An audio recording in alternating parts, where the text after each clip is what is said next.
As the jet touches down, the flight attendant learns the terrible truth. The Black family really owns the airline. What happens next will make her rethink everything she thought she was doing when she kicked them out of first class, but she thought she was putting them in their place. Beginning with her almost 15 years of experience as a flight attendant, Rebecca Collins had seen it all: irate customers, last-minute demands, and planes that were late or cancelled. Leave a comment below to let us know where you're viewing from, and if you like the story, please like and subscribe. Her reputation in the airline sector was founded on professionalism, and she took satisfaction in maintaining her calm no matter how frantic the day became. Skylux Airlines, where she worked, was known for delivering an exclusive high-end flying experience, similar to elevated service that elevated the flying experience to a whole new level. Rebecca played a pivotal role in creating this opulent atmosphere by expertly handling the demands of the affluent elite who had purchased first-class tickets, making them feel as if they were the only ones on board. For Rebecca, this was more than a job, it was a calling. On that particular evening, as passengers started to board Flight 512 bound for Paris, Rebecca stood at the front of the plane, exuding her customary air of authority. She kept her gaze fixed on each passenger, anticipating who might require special assistance, who might have issues with the meal, and James and Camille Johnson, accompanied by their 2 young children, stood solidly in line. They weren't particularly showy, but there was something about them that drew her eye as she peered over the throng, thinking they may be someone to complicate her work. Rebecca couldn't help but notice them. James sported a classic navy blue suit, while Camille sported a modest but gorgeous outfit. Their children, meantime, were respectful and behaved themselves. At first glance, they seemed to be any other well-off family, but there was something about their first-class boarding passes unsettled Rebecca, who couldn't shake the feeling that they didn't belong in the premium section. It wasn't their attire, that was perfection, or even the polite way they addressed her. There was something else Rebecca couldn't quite put her finger on. Rebecca didn't react right away. Instead, she scanned the family's tickets. As they approached the front, she asked them to step aside and asked, "Is there a problem?" James's voice was calm, but there was an undercurrent that suggested he could sense something was wrong. She had an inexplicable need to confront them, even though the system plainly indicated that their tickets were genuine.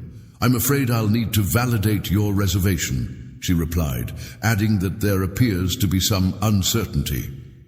Passengers behind the family became increasingly impatient, with some whispering softly as Rebecca stepped aside to speak with a supervisor.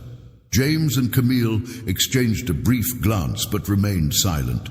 They waited patiently but cautiously. With the postponement, Rebecca's grin became even icier than before. "You need to follow me," she commanded. But instead of guiding them to the first-class section at the front of the plane, she steered them toward the rear, close to the lavatories and away from the windows that offered the finest views. Camille held her children's hands without responding, sending a subtle but deliberate message that Rebecca didn't think this family belonged in the first-class environment she had worked so hard to organize. James stayed mute. Despite the obvious discomfort in her expression, she had experienced similar treatment before. However, tonight, her focus was solely on surviving the flight to Paris, not on causing a scene. After they took their seats, the plane took off, and Rebecca went around welcoming passengers and offering them refreshments, beverages, and seeing to their every need, but a feeling of unease persisted. She couldn't put her finger on it, but she felt compelled to keep a watch on this family as the flight continued. Rebecca eventually discovered there was nothing out of the ordinary about the Johnson family. No loud voices, no unreasonable demands. She found herself frequently glancing at them as they sat peacefully, James reading a book, Camille helping one of the children color in a travel activity book, and the younger child had fallen asleep, leaning on her mother's arm. Seemed calmer than most first-class customers Rebecca had dealt with before, but she couldn't shake the underlying annoyance. Turning back to the galley, where her co-worker Melissa was making cocktails, Rebecca saw that Melissa was still getting her feet wet at the airline. Melissa looked over at the section and said, "Are you ready to confide in me?" "You saw that family in the last row of first class, didn't you?" With a lowered voice, as she set a tray of champagne flutes on the counter. Rebecca pondered for a second before making the decision to tell Melissa everything. Nodding, "I see. What makes them so appealing?" Rebecca raised her voice. "Don't you think it's strange? First class isn't cheap, and they're just..." She didn't quite get her point across, but it was obvious. Rebecca rolled her eyes and said, "Of course, but that doesn't mean anything these days. People game the system all the time. I've seen it before." Melissa didn't press the issue any further, but she seemed unsure of how to answer. As Rebecca's words lingered in the air, her anger intensified. She felt vindicated for her actions at the boarding gate, and she began to closely observe the family for any indication that their suspicions were correct. At the same time, James and Camille could feel a subtle tension in the air. Camille, ever attuned, noticed that the service was unusually sluggish compared to the rest of the passengers. When they pressed the call button to request water for their daughter, it took an abnormally long time, as if their row had been overlooked. Expecting a flight attendant to answer, Camille remained silent, while James drew nearer, whispering that they were observing us. In response, Camille nodded subtly, her demeanor remaining composed, and she whispered, "We've dealt with worse." James groaned, but said nothing more. He wanted to avoid making a fuss, but he was becoming increasingly frustrated with how they were being treated. This was supposed to be a peaceful celebration trip for their family, not a test of patience. So he reached for his phone, checked his email for a moment, and then set it aside. Little did Rebecca know, another first-class passenger was keeping a careful eye on her. A middle-aged guy dressed well and sitting a few seats ahead of the Johnsons had noted the service delays and the barely disguised irritation in Rebecca's expression. Every time she went by their row, he arched an eyebrow, but remained silent for the time being. As the trip progressed, the tension in the air intensified. Rebecca attempted to redirect her attention to her responsibilities, but she couldn't escape the overwhelming sense that this family was questioning her authority in ways she had never experienced before. While the other first-class passengers savored their gourmet meals, sipped on fine wines, and giggled gently over their meals, Rebecca purposefully put off attending to John. She despised the fact that her typical feeling of control seemed tense. While James and Camille waited patiently with their menus still on the tray table, Camille whispered to James, "This isn't a coincidence." As she peered around the plane subtly at the other passengers' attentive service, James sighed and leaned back, his expression betraying his observation. As Rebecca drew near their row, he crossed his arms and said something under his breath. His voice was cool and collected, but his irritation was plain to see. We must not give her the gratification of seeing us unhappy. Her smile remained calm, but her body language was rigid. "I'm sorry for the delay," she replied curtly, placing down their menus with a slight but apparent sharpness. "We've had a bit of a backlog in the galley. Can I take your order now, Camille?" Rebecca wrote down their selection swiftly and departed without the typical friendliness she provided for other customers. But she smiled graciously and didn't lose a beat. James and Rebecca made their orders, speaking in the same calm and collected way they had kept since boarding. As the lunch service stretched on, passengers took note of Rebecca's behavior. The guy in the smart suit, who was now silently drinking his whiskey, continued to watch the Johnsons and their subpar service. He seemed to carefully consider his options before making a decision. James flashed a tiny grin to his wife as they patiently waited for their food. Camille, however, maintained her composure and sliced into her dish with the ease she had been used to, while the Johnsons were served last. As if picking up on their parents' demeanor and trying to emulate it, their children stayed silent during the entire meal. However, halfway through, the man in the sharp suit finally snapped and stopped Melissa, who was walking by. "Excuse me," he said, and Melissa paused for an instant, her gaze flashing to Rebecca, who stood only a few feet away. Rebecca turned toward the guy, her face slightly hardening as she said, "Why was the family in the last row of first class served so late? Rest assured, everything is being handled with utmost professionalism." She spoke rapidly in an attempt to redirect the subject, but the man's displeased reaction showed through his raised eyebrow. "It seems as if there is a conscious effort to disregard them. In your opinion, is it fair to the passengers who paid for it?" "First-rate service." Rebecca's face became a little scarlet, but she gritted her teeth and gave the guy a straight face. "I'm sorry if it appeared that way, sir. That was not the intention," she said. After a brief pause, he returned his attention to his meal, leaving Rebecca much more agitated than before. Melissa, who seemed uneasy, politely asked to be excused and went to the galley. Meanwhile, Rebecca attempted to collect herself, sneaking another peek at the Johnson family. Their composed demeanor felt like a subtle reprimand, a test that Rebecca was ill-prepared to meet. For the first time that night, Rebecca felt a tinge of unease. Something about the situation was larger than she had imagined, but she couldn't quite identify it.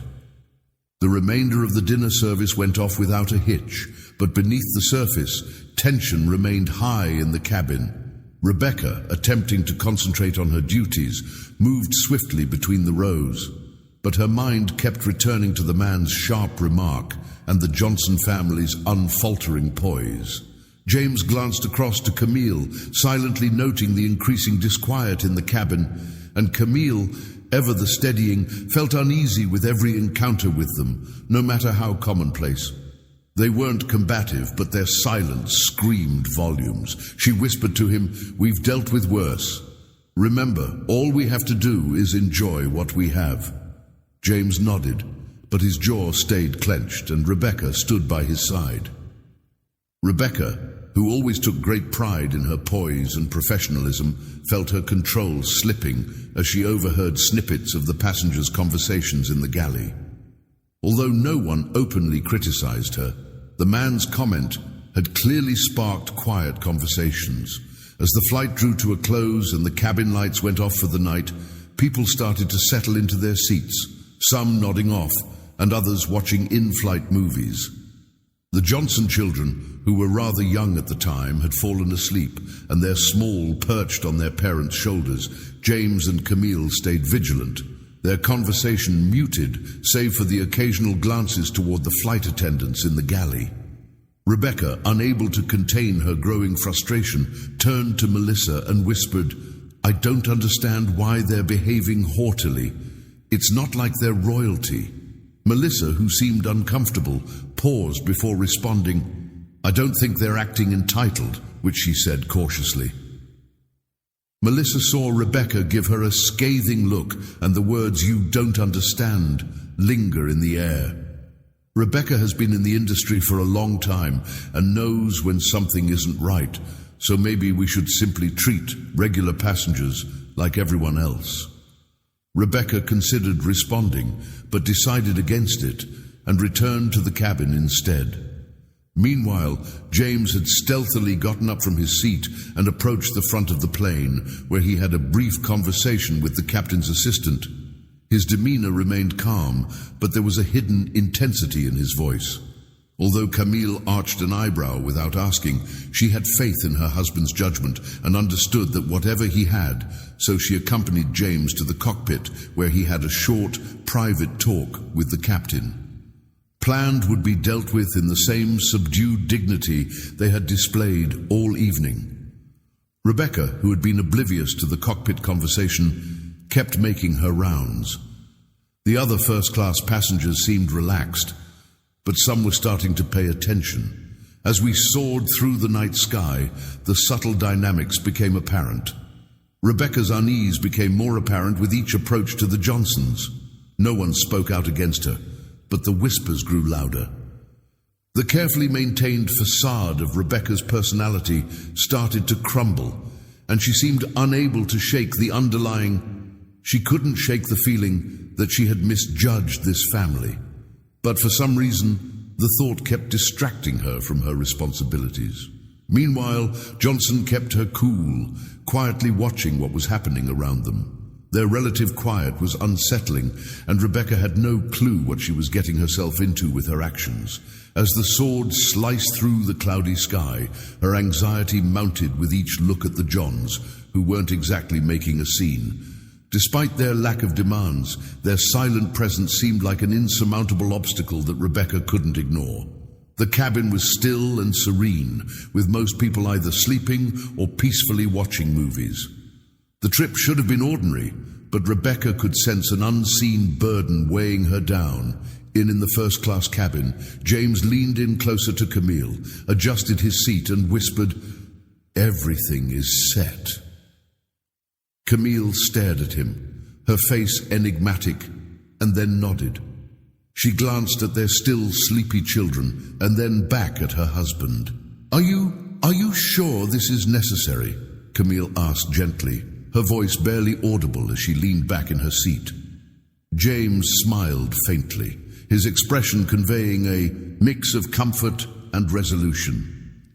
"It's not about us anymore," he added, shifting his focus to everyone who may suffer through this. At the same time, in the galley, Rebecca couldn't shake an unsettling feeling that she couldn't put her finger on. She had always relied on her gut feelings, and tonight was no exception, but instead of finding clarity, she was overwhelmed by frustration and confusion. Why had this family, who had Rebecca filled out a form, but she couldn't comprehend why the man's serenity and the woman's serene grace both seemed to be subtly questioning her authority? This, she reasoned, was the only reason she was so bothered by them, even though nothing was obviously wrong. He approached her near the galley, the same sharp-suited passenger who had previously addressed her. His look was keen but cool, and he spoke softly enough not to wake the sleeping passengers. "Excuse me, miss." The guy raised his head slightly, examining her. "Rebecca, have you worked for Skylux for a long time?" he asked. After a moment of silence, Rebecca responded in a professional manner, asking, "Yes, sir, is there anything I can assist you with?"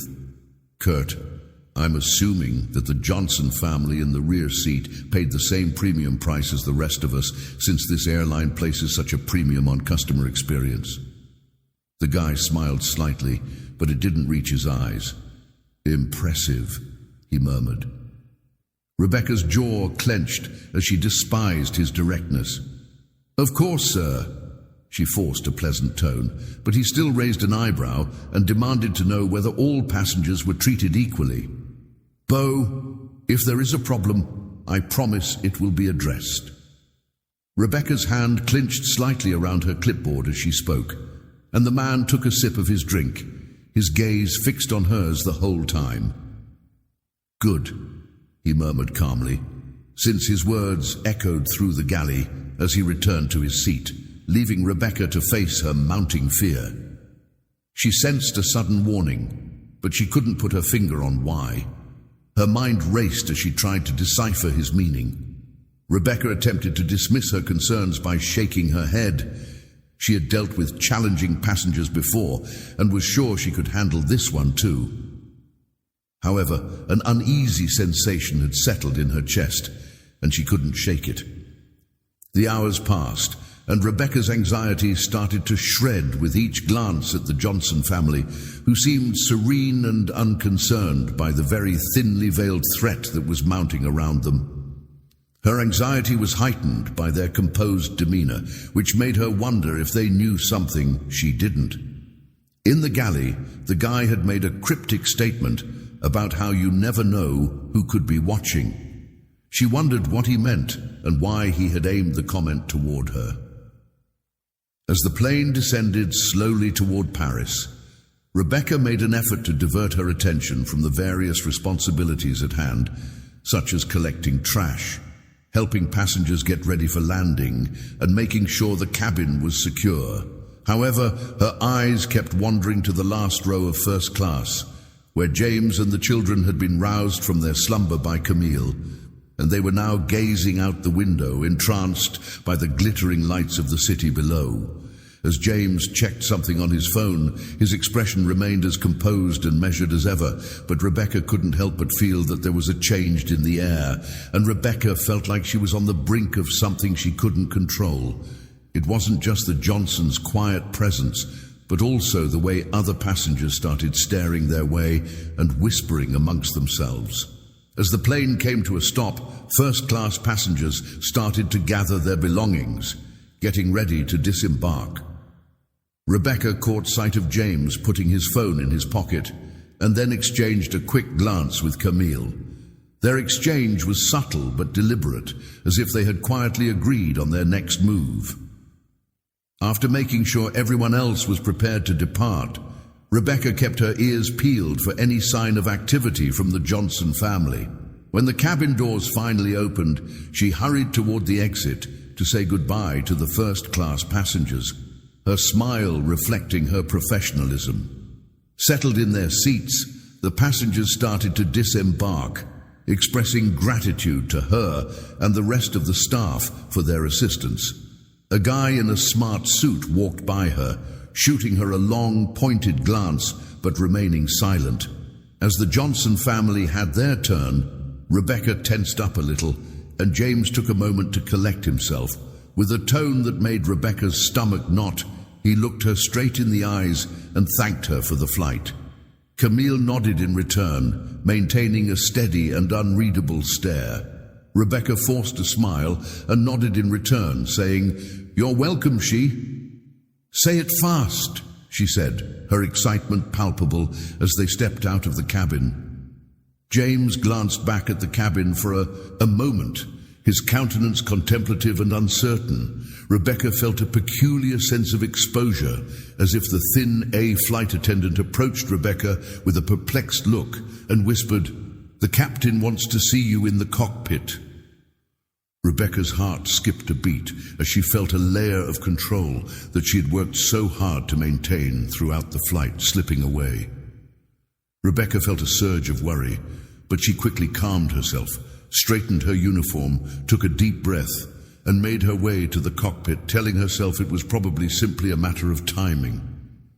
The attendant shrugged, although he did say it was urgent. It seemed like a mundane, insignificant issue that could be resolved swiftly. However, as she strolled through the deserted first-class cabin, an unsettling sensation gripped her. It seemed like this had something to do with the Johnson family, and whatever lay in wait for her in the cockpit threatened to alter the course of events. The small, cramped space was filled with the usual hum of the plane systems. Within sat a calm and experienced captain named Captain Harris, who, upon Rebecca's arrival, looked up at the co-pilot with an expression that was unreadable. "You wanted to see me, Captain?" he asked. Captain Harris gestured toward the vacant jump seat, and Rebecca, her voice steady and her hands clasped in front of her, asked, "Please, sit down." Her heart pounded as she sat there, anxiously looking between the two men. "Is something wrong?" The captain exhaled.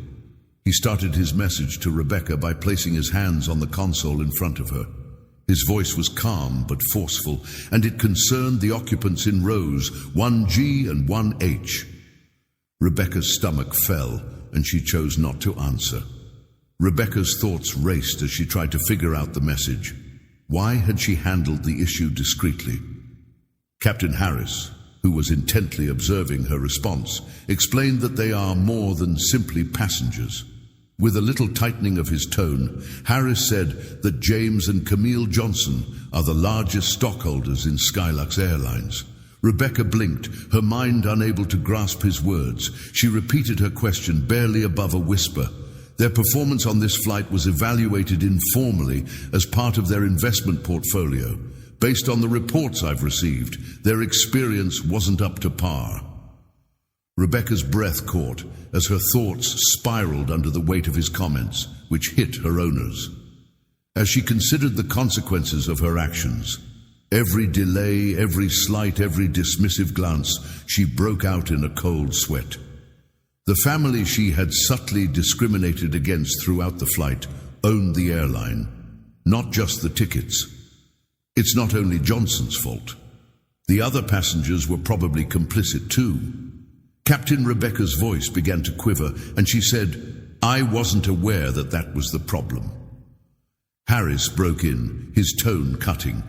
"You must have been unaware since you failed to treat them with the same dignity you accorded other people, passengers, and now I'm afraid I can't do anything about it.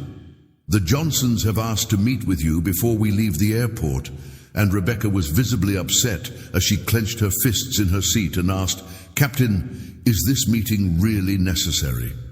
Harris responded with conviction. Rebecca sat paralyzed with fear as she prepared to meet with the owners, the exact individuals she had treated with contempt, condemned, and rejected without giving it a second thought, in response to a corporate demand. Captain Harris stood up to signal that their conversation had come to an end. They are now waiting in the VIP lounge, and he has offered to personally accompany them there. She felt her authority crumble under her, but she soon realized there was no use in protesting. Revisiting the scenario with Rebecca Rose, she felt her knees quiver as she followed Harris out of the cockpit. The gravity of the issue hit her like a ton of bricks. This wasn't a mere reprimand. It was the kind of incident that might jeopardize her career, and nobody but herself could be held responsible. Despite her racing heart, Rebecca drew closer to Captain Harris as they descended the jet bridge. The cabin crew's whispers, having caught wind of the situation, added to her anxiety. The fluorescent lights above cast stark shadows that reflected the fear she felt in her chest. Rebecca's unease intensified as they neared the VIP lounge. A light hiss signaled the opening of the glass door, and her gaze fell upon Camille Johnson and James, who were ensconced in the plush recliners of the private area.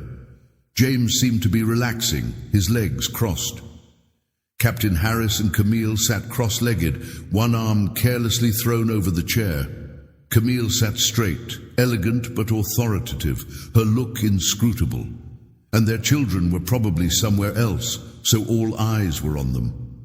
Showed Rebecca the way inside, but she froze for an instant under the pressure. "Go ahead," he urged with conviction, his tone leaving no space for doubt. With her polished heels clicking against the marble floor, Rebecca took a step forward, her customary poise intact. Her self-assurance had crumbled, and she stood before the very people she had wronged, acutely aware of how helpless and tiny she felt. James looked up, his expression composed, yet sharp, and nodded toward the chair. Camille moved forward ever so slightly, her gaze steady but unwavering, as she questioned, "Rebecca, is it?" As she sank herself onto the chair opposite from him and clasped her hands firmly in her lap to prevent them from shaking. "Yes, ma'am," Rebecca whispered in response. A flush of embarrassment crept up her spine, but she forced herself to meet Camille's gaze. James glanced briefly at his wife before returning to Rebecca. "I would like to begin by asking you a simple, 'Why do you think we're here?' he said in a measured tone." Rebecca swallowed nervously, trying to change the subject from her actions, but she realized there was no getting out of this mess. "I understand," she finally answered. During the flight, there were some difficulties. James awkwardly arched an eyebrow, waiting for her to continue. Rebecca fidgeted with the hem of her jacket, as if trying to control the words that were about to come out of her mouth. It seemed like Camille was also mismanaged. "This isn't about a delayed drink order or a less-than-ideal seat," James stated in a calm but forceful voice as he leaned forward to speak to Rebecca, his tone tinged with disbelief. "Assignment? You treated us like we didn't belong the whole flight." Am I wrong?" Rebecca started to dispute it, but she stopped herself since they could see through her behavior. They had already seen through her lack of respect. Camille's face went from stern to disappointment as she questioned, "Do you know how many times we've encountered this kind of treatment?"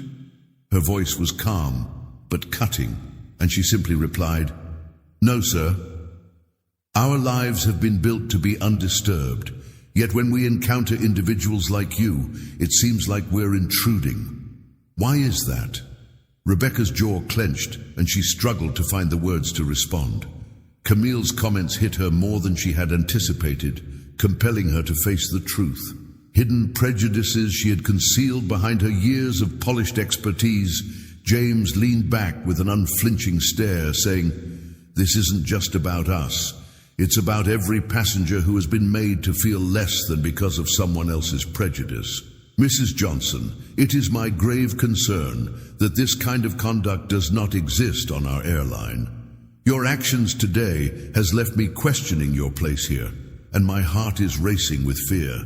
Camille, on the other hand, was more outgoing. She said that she had worked with Skylux for 15 years and that she was skilled at her job and could learn from James.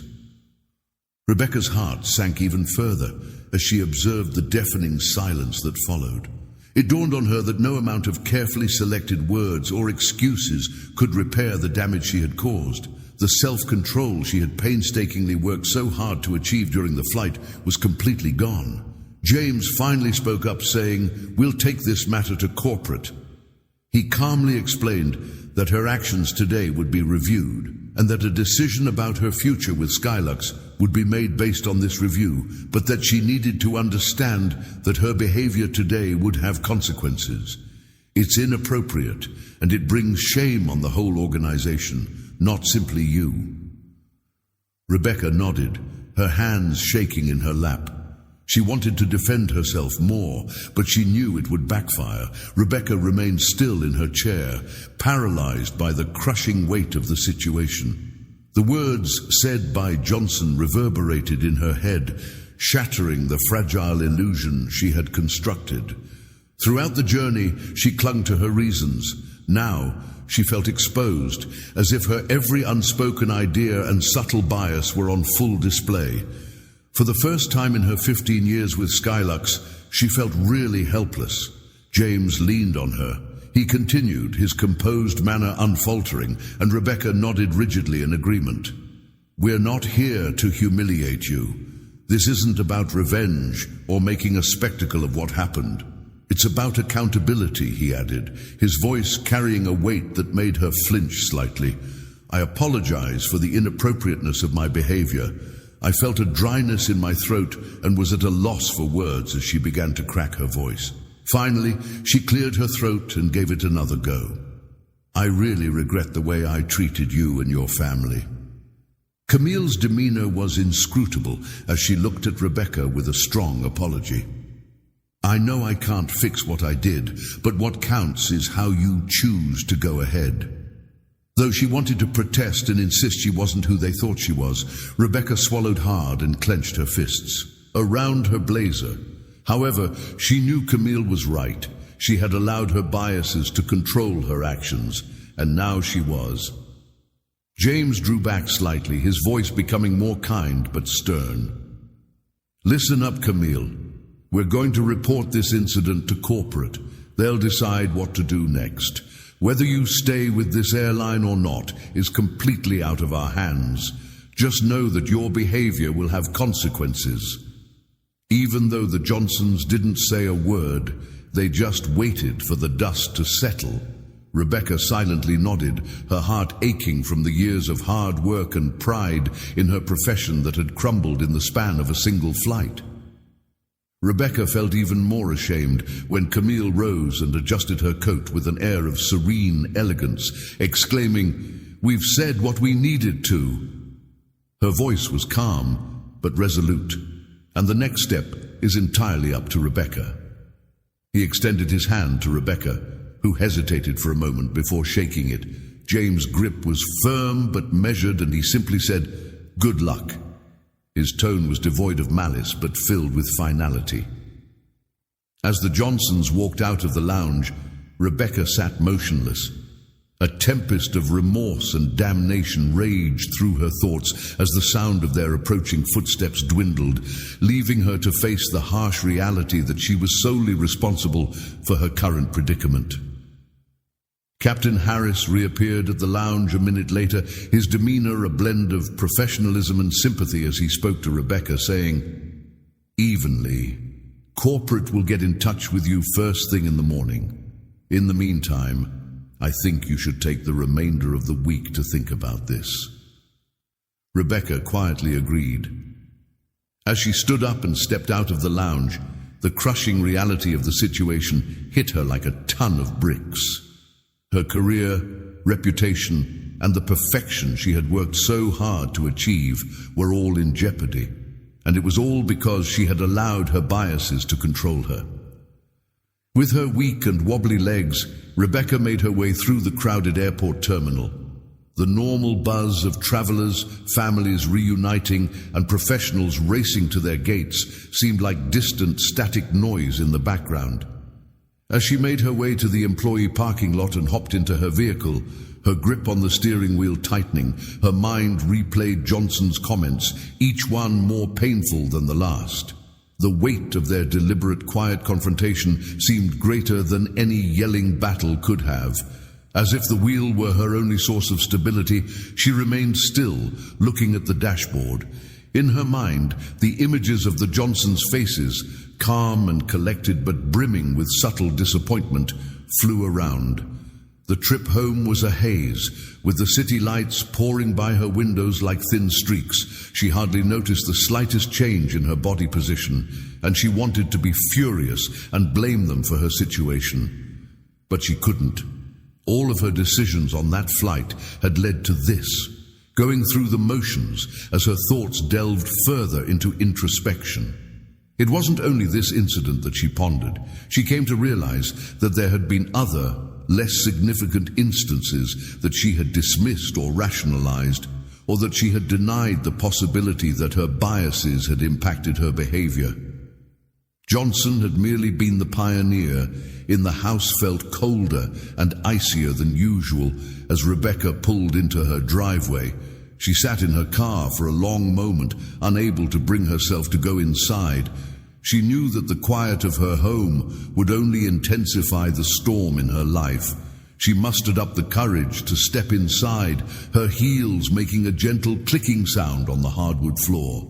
Leaving her bag by the door, she collapsed onto the couch, her gaze fixed on the ceiling. As she absorbed the reality of her situation, her phone beeped on the coffee table, jolting her out of her daydreams. Fearing what was inside, Rebecca Collins hesitated before picking up the phone.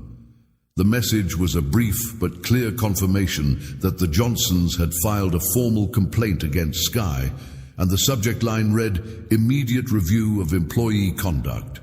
With trembling hands, her mind racing, she set the phone down. The next steps included an official report, a meeting with HR, a formal review of her behavior on the flight, and a temporary suspension pending the outcome. Termination was not mentioned, but it loomed heavily between the lines. Her 15-year-long career, which she had painstakingly built up, was about to crumble. However, a subtle voice inside her kept telling her that this wasn't about the work. It was about something far larger, something she had repressed until now. Rebecca knelt down, her hands covering her face. For years, she had fooled herself into thinking she was immune to criticism because her professionalism had protected her from the fallout of her prejudices. However, the Johnson had ripped that veil off with surgical precision, revealing a side of herself she had never seen before. Rebecca awoke early the next morning, her sleep disturbed and dreamy from the travel. The email from corporate had been the first thing on her thoughts upon opening her eyes. This was the first time she had ever felt lost and unsure of how to go. With her coffee in hand, she sat down to check her inbox once more. A small part of her wished it was just a misunderstanding, but she had a sneaking suspicion it was more serious than that. She'd spent the morning going over all of her interactions with the Johnsons, trying to pinpoint when everything had gone wrong, but facing the reality was more difficult. It wasn't just one moment. It was a chain of subtle, deliberate decisions that sprang from preconceptions that she had denied. She had never considered herself a discriminator, but her deeds spoke louder than her words. As time went on, Rebecca's worry of losing her work became mixed with a deeper sense of humiliation. She wasn't just worried about the repercussions, but she was also starting to see how her actions had undermined the values she believed in. Rebecca meticulously selected an outfit that conveyed expertise and confidence for her meeting with HR. But Camille's biting comments from the lounge, "What have you learned in 15 years?" hounded her, reminding her that her professionalism had been an act. She was nearly numb by the time she reached Skylux's headquarters, where a senior manager from the company and an HR representative were waiting in a small conference room. The city was unusually dreary and chilly as she drove there, reflecting the dread that had settled in her chest. Evelyn Moore, the airline's manager and a no-nonsense woman, motioned for Rebecca to take a seat, and she started her speech by saying, "We're here to address the incident on Flight 512. Rebecca's heart raced as she stepped into the room, but she managed to keep her expression neutral. Rebecca nodded, her voice quivering with the desire to defend herself. But Evelyn intervened by raising a hand to silence her, giving you the chance to respond. The majority stakeholders have formally complained about your behavior, citing specific concerns about the way you handled their service. Skylux's HR representative, a younger guy who seemed more uneasy than furious, nodded in agreement. But I want to be clear, this is not a trivial problem. Johnson's complaint goes beyond bad service and addresses behavior that suggests systematic prejudice. We take this very seriously. It's clear that issue goes beyond the Johnson family. They have brought attention to worries about the consequences for the company's image and culture. Rebecca, burdened by their comments, felt the weight of their accusations. It was no longer about her. Her actions had thrown a cloud over Evelyn, motioned for Rebecca to speak, and when she did, she took a long breath, attempting to calm her voice. I comprehend the gravity of the situation, she said, and then she continued, I accept complete responsibility for my conduct on that. The room became quiet as her revelation lingered in the air, and for an instant, Rebecca felt a glimmer of hope that her candor may lead to better treatment of Mr. and Mrs. Johnson. Rebecca stopped, knowing the answer, but speaking it out loud seemed like walking into a vacuum. Evelyn questioned carefully, leaning forward slightly, What assumptions are you referring to? I figured they didn't belong in first class, she said, whispered under her breath, her voice on the verge of breaking. I allowed that assumption to dictate how I treated them. Evelyn's unwavering gaze asked, Do you comprehend the gravity of this situation, both personally and as an ambassador for our company? Rebecca swiftly responded, Yes, I do, and I sincerely apologize.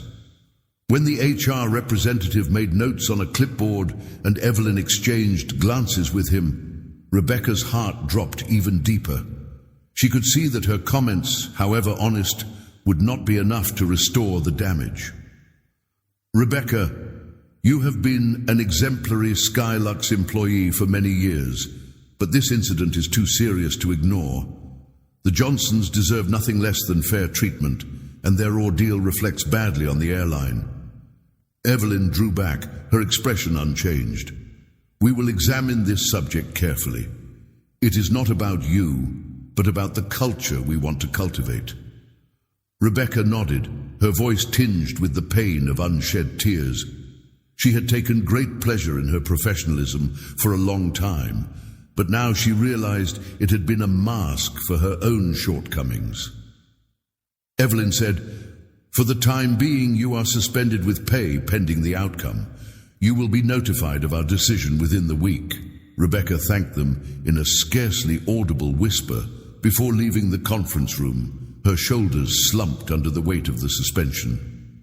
As Rebecca's suspension dragged on, her profession and sense of self-identity were both shaken. Each day began with her normal ritual, getting up early, donning her clean uniform, and going into the effortlessly passing days past as she anxiously awaited word from Skylux Corporate. In her thoughts, she relived the flight, attempting to discern if there had been any chance to avert the tragic turn of events, but to no avail. Your phone became both your lifeline and your tormentor. Every time it buzzed, her heart would jump, only to sink when the notification wasn't from you. No matter how much you analyzed it, the answer remained the same. It wasn't just one moment.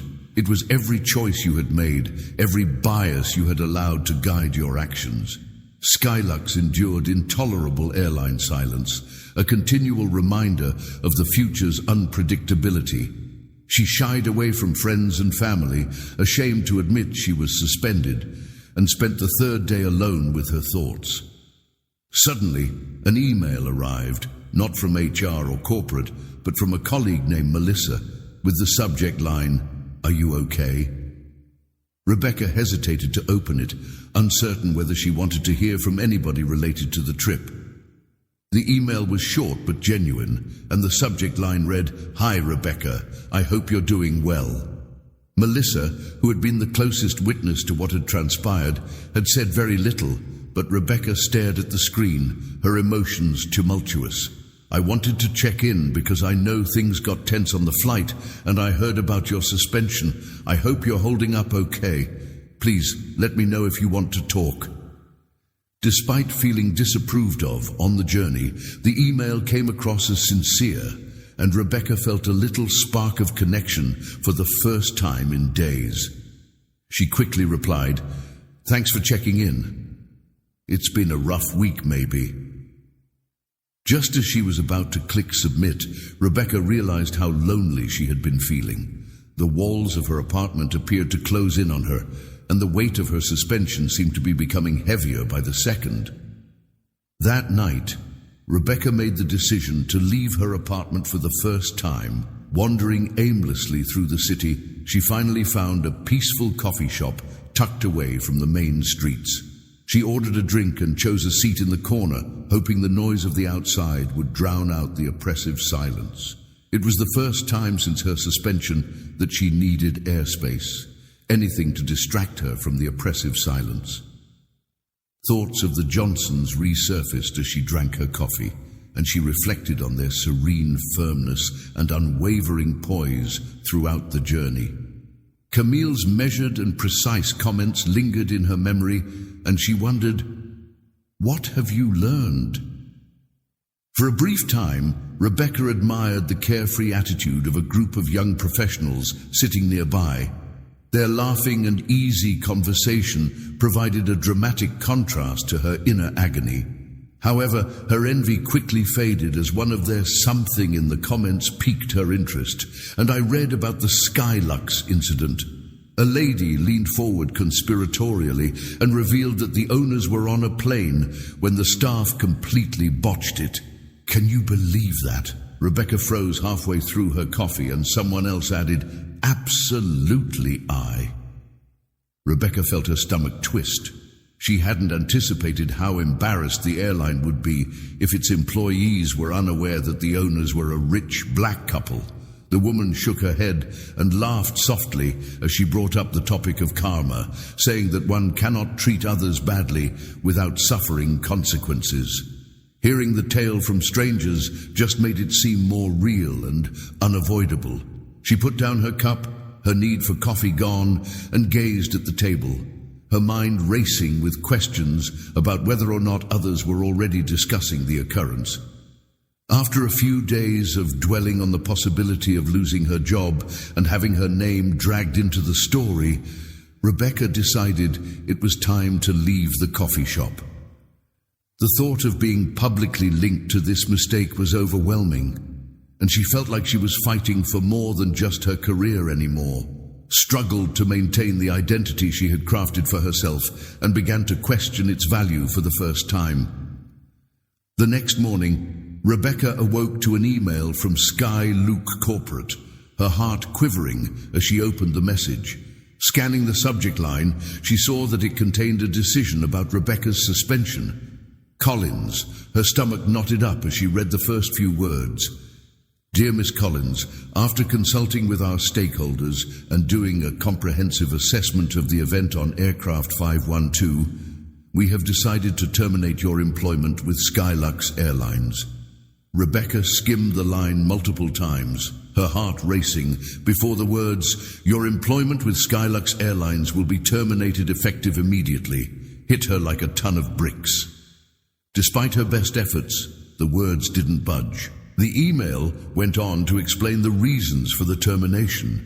Her severance package and instructions to return her uniform and credentials were included in a note from Kurt, and she tossed the phone onto the table in protest of the decision, which she claimed violated company policies regarding inclusivity and failed to maintain the standards of the airline.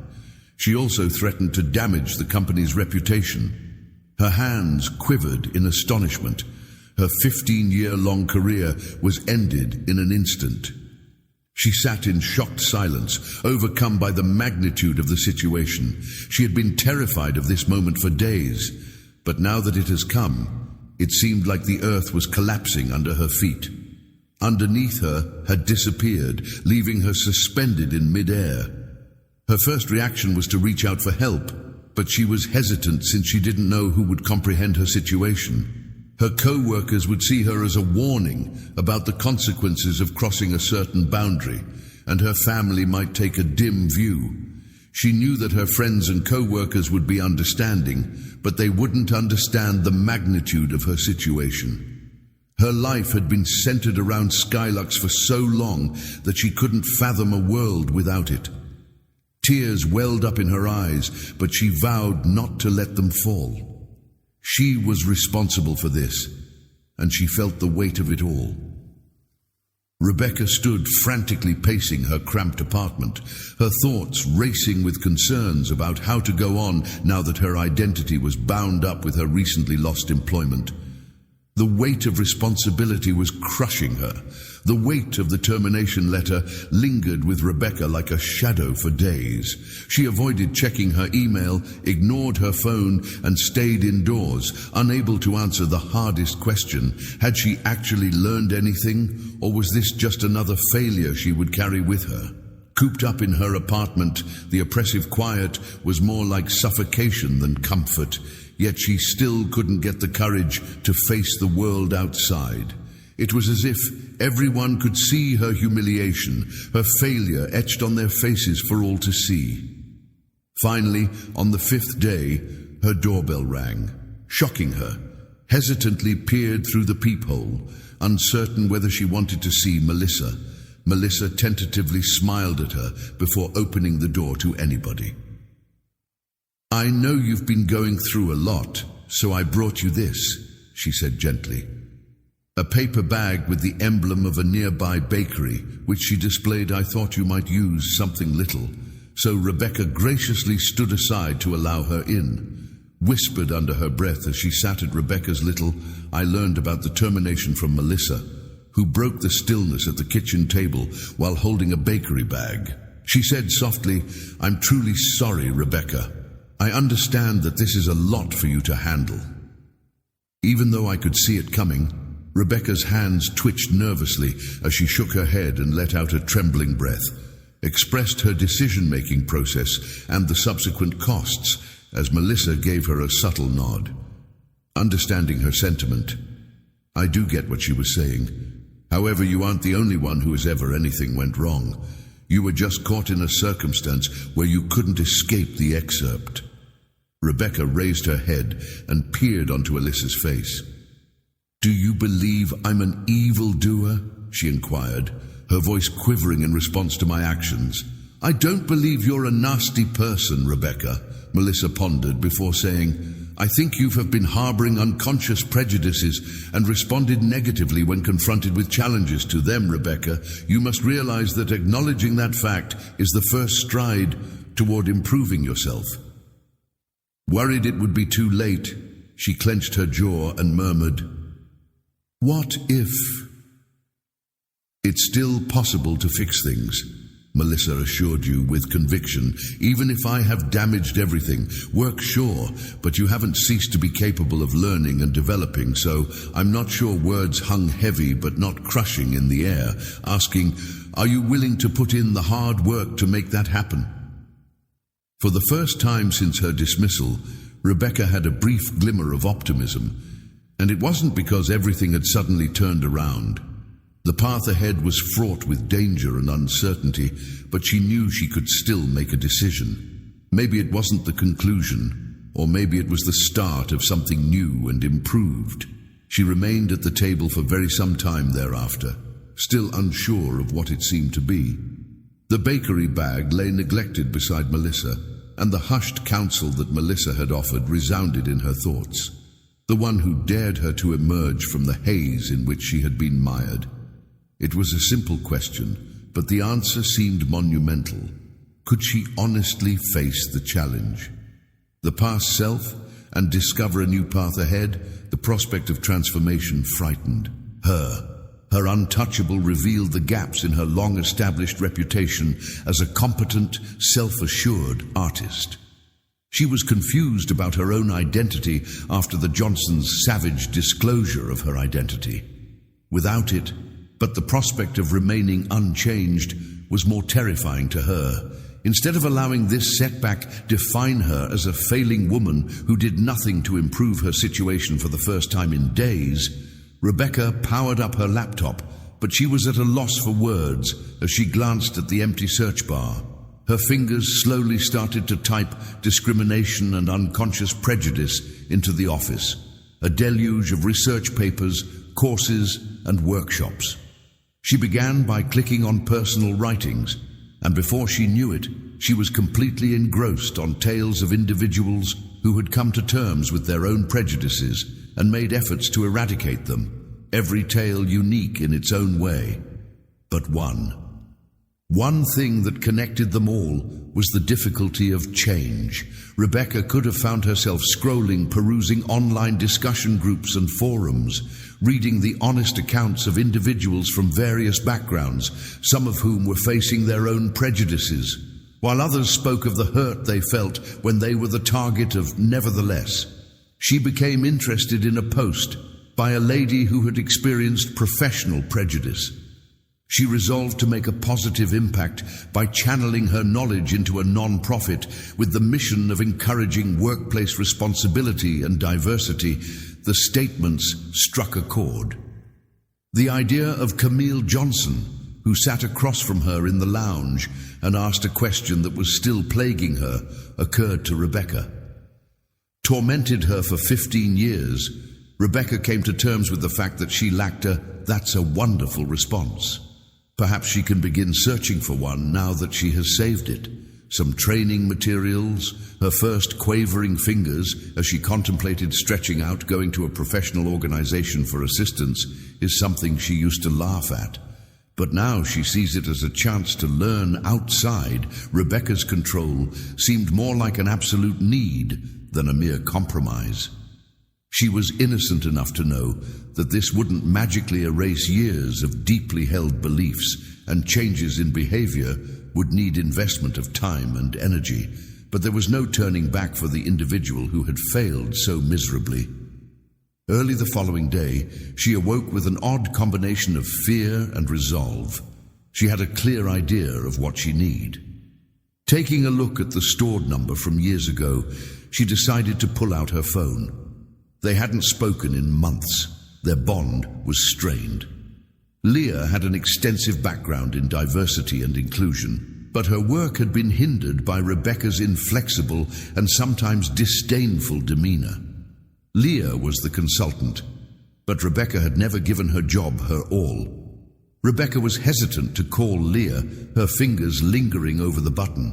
You still didn't lose interest in hearing from her, despite how long it had been. But Melissa's comments kept playing in her head. She kept her finger on the button, and her grip on the leer cautiously answered the phone after it rung twice. This is somewhat unexpected, so Rebecca took a big breath and said, "Hello. I need to chat to you, Leah, and I realize it's been a long, but would you be open to talking?" As Rebecca prepared herself for the possibility of rejection, Leah's voice became more subdued as she began to listen. Rebecca revealed everything for the first time, spoke up about her shortcomings, prejudices and errors, and the fallout from her missteps. That destroyed her professional reputation. She refrained from making excuses or transferring responsibility. Once Leah finished speaking, she remained silent for At that same second, Rebecca remarked, "At last, it takes courage to admit what you just did most. A lot of individuals never even reach that stage, but you must realize that this isn't about resolving a single incident. Rather, it's when asked about the challenges of committing to lasting change after years of habitual behavior, Rebecca's voice trembled, strong yet unfiltered. But I refuse to return to my old self. I refuse to repeat my past errors," Leah moaned, and the change in her tone, which conveyed cautious optimism, are you prepared to put in the time and effort required to make this happen? "I'm serious about helping." For the first time, it wasn't terror that caused Rebecca's chest to clench. It was, "I'm prepared," she said, and it had been weeks since they had spoken. She was convinced, so Leah started laying out a plan for how Rebecca might use her resources to discover potential classes to take and people to talk to. Rebecca paid close attention, took notes while already seeing a future self, one whose worth was determined not by her shortcomings, but by it wasn't quite redemption, but it was a beginning. After months of trying to fix them, times changed, and Rebecca, who had previously been so confident of herself, now seemed to be living a very different life. Power was now negotiating a landscape of individual development, responsibility, and exploration. She had to face aspects of herself that she had avoided for a long time at every turn, and it wasn't easy at all. Neglected, but under Leah's tutelage and with an untapped resolve, Rebecca set out to. She began her journey of self-renewal by enrolling in an online course on unconscious. The teachings on prejudice and its manifestations in the workplace were first painful. Seeing the reflection of her long-held beliefs and biases, Rebecca chose to lean forward. She participated in online ARs, read articles, and even joined a meetup group in her area, where she was finally able to hear the opinions of those she had formerly dismissed as irrelevant, with an emphasis on building inclusive communities rejected, and their accounts changed her view in ways she hadn't anticipated. Looked forward to the day when, while reviewing her class notes, Rebecca, she was hesitant to call the charity that dealt with employment equity until she stumbled upon their contact information. Calling, uncertain of her value to the director, but when he answered the phone, Rebecca detailed her circumstances, including her time spent working for the airline, her errors, and her ambition. Much to her astonishment, the director was receptive to her ideas, and the sort of supporters we really need are those who aren't afraid to admit when they're wrong and are prepared to grow as a result. The commencement of Rebecca's second chapter was marked with a meeting where they suggested meeting up next week to chat. With her background in the aviation sector, she began working with the organization to assist with the development of programs that provide training for companies. Her first position was modest, but as she progressed, as her self-assurance grew, she began to take on greater responsibility, including teaching younger professionals, speaking at seminars, and even assistant in formulating legislation to advance workplace fairness. The metamorphosis wasn't limited to the realm of professional. Melissa was one of the persons Rebecca reconnected with after a long period of estrangement. The two had coffee together. One day, Melissa was on a flight with Rebecca when she really apologized for how she had handled their dynamic, compassionately grinned and said, "I sensed there was more to you than what met the eye that day.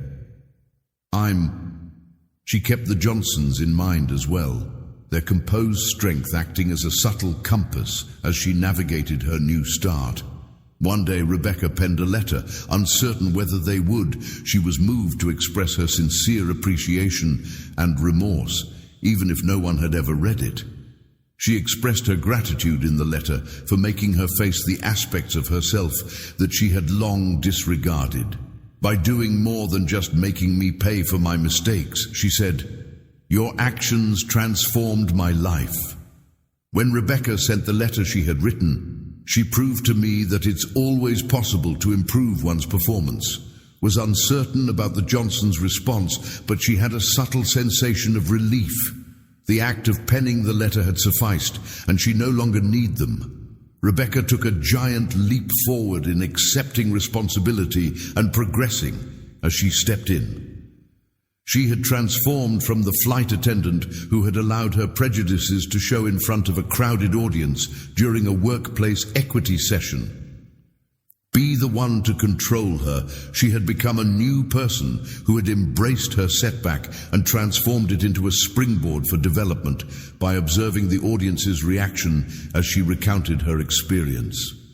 Kept an open mind and a hopeful heart as she listened to the seminar's last slides. Surveys the room, her mind filling with a sense of relief as she discovers the answer to Camille Johnson's question. What have you learned? 15 years later than she had anticipated, and that was only the start. For those who found this tale enjoyable, I would really appreciate it if you could like it. Comment below with your ideas and subscribe to my channel. Subscribe to the channel to get more content like this.